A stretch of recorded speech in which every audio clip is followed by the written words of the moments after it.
Nikos Aliagas. La tête de liste de la France insoumise aux élections européennes, Manon Aubry, est votre invité Audrey Crespo-Mara. Bonjour Manon Aubry. Bonjour. Jean-Luc Mélenchon est très déçu par vos scores dans les sondages, 8%. Il a donc décidé que la France insoumise allait réaliser ses propres sondages. Alors quel est votre score selon les sondages maison? Est-ce que vous dépassez les 10%? Ce sont des données internes que l'on gardera comme un outil de pilotage interne. Je pense que peu importe ces sondages en externe, je sais qu'ils font beaucoup parler. Tout le monde a le droit d'en faire. D'ailleurs, la commission des sondages l'a dit. Ce qui compte, c'est la campagne qu'on mène. Vous en avez parlé, par exemple, l'emprunt populaire, le meeting qu'on fait à Nîmes cette semaine. On va en parler. Donc je pense que c'est on ne dit rien des sondages. On garde ça secret. Non, c'est un outil de pilotage interne. Il ne faut pas en faire plus que ça. En tout cas, Marine Le Pen a dépassé les 20% à la présidentielle et ses électeurs semblent lui rester fidèles puisque sa liste dépasse les 20% dans les sondages. À votre avis, pourquoi les 7 millions de Français qui ont voté Mélenchon en 2017 n'ont pas l'intention de voter pour vous ?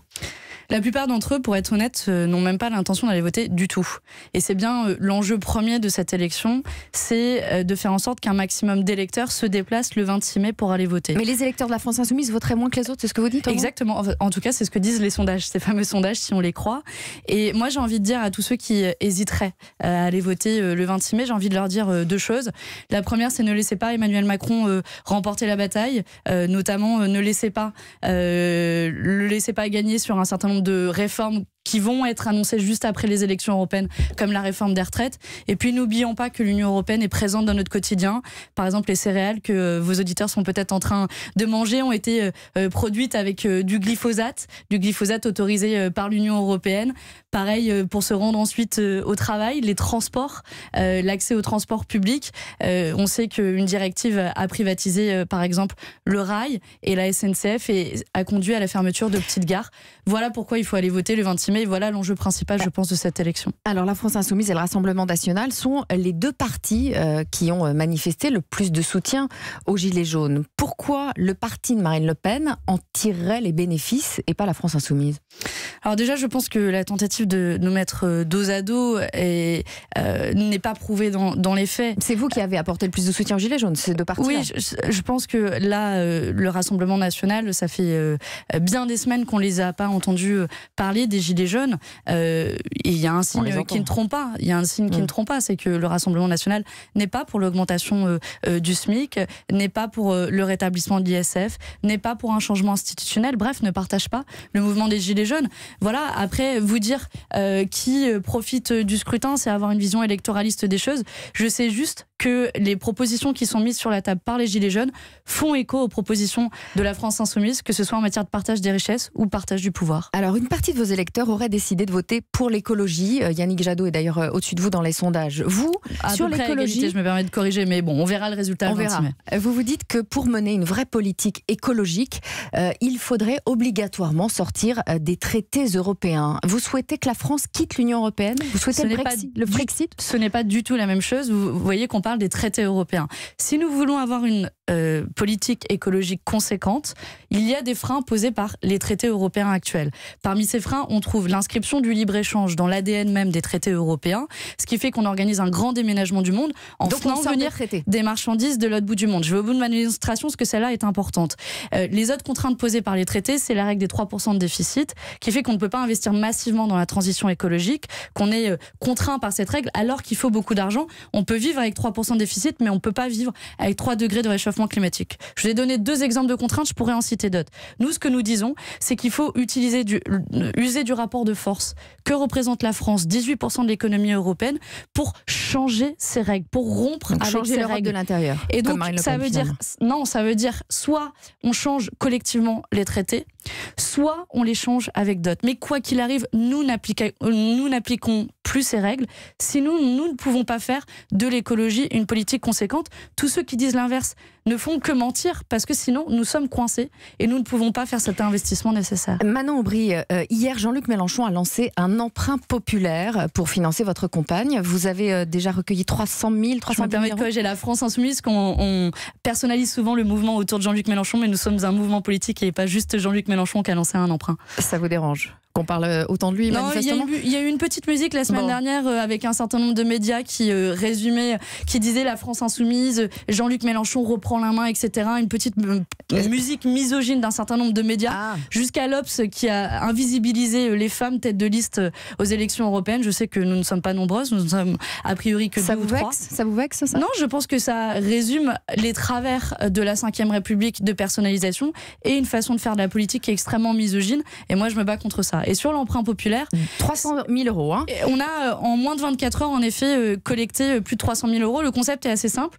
puisque nous avons du mal à accéder à des prêts de la part de banques. Pourquoi? Alors parce que c'est c'est un outil démocratique. Vous pensez, ou parce qu'ils nous ont peur malheureusement, vous savez, je crois que c'est le cas de l'ensemble des mouvements politiques, alors que nous sommes quasiment assurés d'être remboursés par l'État. Mais c'est une vraie difficulté et un enjeu démocratique aujourd'hui. Donc notre meilleure force, ça reste le nombre. On n'a pas, à défaut d'avoir les millions d'euros, nous avons les millions de gens. Et donc nous faisons des emprunts citoyens auprès des individus. Et donc j'encourage tout le monde à faire des prêts ou des dons sur la plateforme finaction.fr qui nous permettra de mener campagne jusqu'au 26 mai. Vous êtes vous-même candidate, donc tête de liste. Le prêt minimum est de 400 euros. Vous-même, quelle somme vous avez prêté pour financer votre campagne? Je n'ai pas le droit. Dans les règles de la commission électorale, les candidats n'ont pas le droit de prêter de l'argent. Manon Bry, il y a eu hier soir 3 nominations au gouvernement. Simbeth Ndiaye s'occupait depuis longtemps de la communication d'Emmanuel Macron. Elle a été désignée pour remplacer Benjamin Griveaux, porte-parole. Elle est moins techno que Benjamin Griveaux, non? Je me souviens de sa déclaration qui disait qu'elle assume mentir pour protéger le président de la République. Je crois qu'elle a trouvé toute sa place au gouvernement quand, pas plus tard que la semaine dernière, le président de la République, Emmanuel Macron, a menti s'agissant du terrible incident qui est arrivé avec Geneviève Leguet lors de la manifestation des Gilets jaunes à Nice, où elle a été blessée par un policier qui l'a poussée. Le policier a exprimé des regrets que n'a pas exprimé le président de la République, ni même une once de compassion, même en pointant du doigt Geneviève Leguet en disant qu'elle manquait de sagesse en se trouvant dans cette manifestation. Donc finalement, elle est plutôt bien adaptée à la fonction qu'on lui demande, et je pense qu'elle trouvera toute sa place dans ce gouvernement. Autre nomination, Amélie de Montchalin pour remplacer Nathalie Loiseau à l'Europe, une économiste de droite. À l'Assemblée, elle était le fer de lance de la majorité pour la suppression de l'ISF. C'est un symbole de l'affaire entre le gouvernement? Oui, c'est tout un symbole. On vient d'avoir quand même plus de 3 mois de mobilisation sociale qui pointe du doigt l'ISF, l'impôt de solidarité sur la fortune qui a été supprimé, une politique en faveur des plus riches. Et que fait le gouvernement en réponse à cela? Il nomme celle qui est la chef de file, la fer de lance, dont son plus grand fait d'armes est la suppression de l'ISF. Donc c'est un signal terrible envoyé à la mobilisation sociale, parce que ça va bien au-delà de la question des gilets jaunes. Aujourd'hui, ce qui est largement partagé dans le pays, c'est davantage de justice fiscale et la demande du rétablissement de l'ISF. Je crois que le gouvernement ne l'a pas entendu. Manon Aubry, selon le Figaro, Nicolas Sarkozy est persuadé que le quinquennat d'Emmanuel Macron finira mal. C'est votre avis? Franchement, j'ai même pas envie de commenter ça. On ressort les fantômes du placard de la politique. Je crois qu'il n'a pas de leçon à donner à qui que ce soit. Sur le fond, Nicolas Sarkozy. Oui, Nicolas Sarkozy. Et sur le fond, je crois que malheureusement, l'entêtement du gouvernement et du président de la République à ne pas entendre ce qui se passe dans le pays, à ne pas entendre les aspirations pour davantage de justice fiscale, de justice sociale, de partage du pouvoir, peut contribuer à une situation de blocage dans le pays. Et personne ne veut ça. Autre ancien président, François Hollande, au sujet d'Emmanuel Macron, dit ceci: à vouloir tout bousculer, tout s'est arrêté. Partager son diagnostic? Là aussi, on est le 1er avril, j'ai l'impression que c'est un peu un gag des retours des présidents de la République. Eh bien donc, non, n'est pas un poisson d'avril. Je ne sais pas s'ils sont coordonnés, mais je crois qu'il a de leçons à donner à personne. Emmanuel Macron est un peu la créature en fait de François Hollande. On rappelle quand même qu'Emmanuel Macron a été ministre du gouvernement de François Hollande, qu'ils ont fait ensemble le CICE, qu'ils voulaient quand même la déchéance de nationalité, la politique économique injuste qui est menée à l'heure actuelle, et finalement le fruit et la continuité du gouvernement précédent. Donc leurs petites phrases, leurs petits commentaires et leurs tentatives de retour politique est, je pense, assez ridicule, et personne n'est dupe. Merci Manon Aubry.